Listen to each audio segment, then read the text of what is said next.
So academia is this like kind of funny thing. It's really bad culture. It teaches you some really terrible habits. So basically my entire life after academia, and Ed's too, was unlearning these like terrible habits of it's all zero sum basically. It's not like when you're working in startups. It's not like when you're working in tech where you build something and somebody else builds something that's complementary and you can team up and just like make something amazing. It's always wars over who gets credit, who gets their name on the paper. Did you cite this fucking stupid paper from 2 years ago because the author has an ego and you got to be on. I was literally at one point.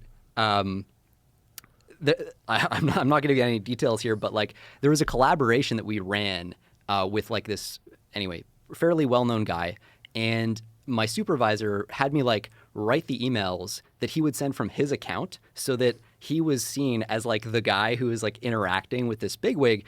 That kind of thing is like doesn't tend to happen in startups, at least not in the same way, because everybody. So he wanted credit for the he wanted to seem like he was the genius who was facilitating this. For sounding smart on email. Ew. Right? But that's actually happens everywhere. Dude, and the reason it happens is that these guys who are like professors, or even not even professors, just like your postdoctoral guy who's like supervising you, they can write your letters of reference and control your career after that lab. Yeah, they got so you by the balls. They can do whatever. And so what Jared did... It's just like a movie. Totally. Yeah, it's gross. It's like a gross movie. It's like a gross boss in a movie that wants to take credit for your work. And it's real. It's rampant. And the way to escape it is to basically just be like, fuck this. I'm going to go do my own thing. And so Jared dropped out of grad school to come start a company. And I mean, honestly, even that, it took both of us like a few years to like unfuck our brains and unlearn the bad habits we learned. It was really only a few years later that we started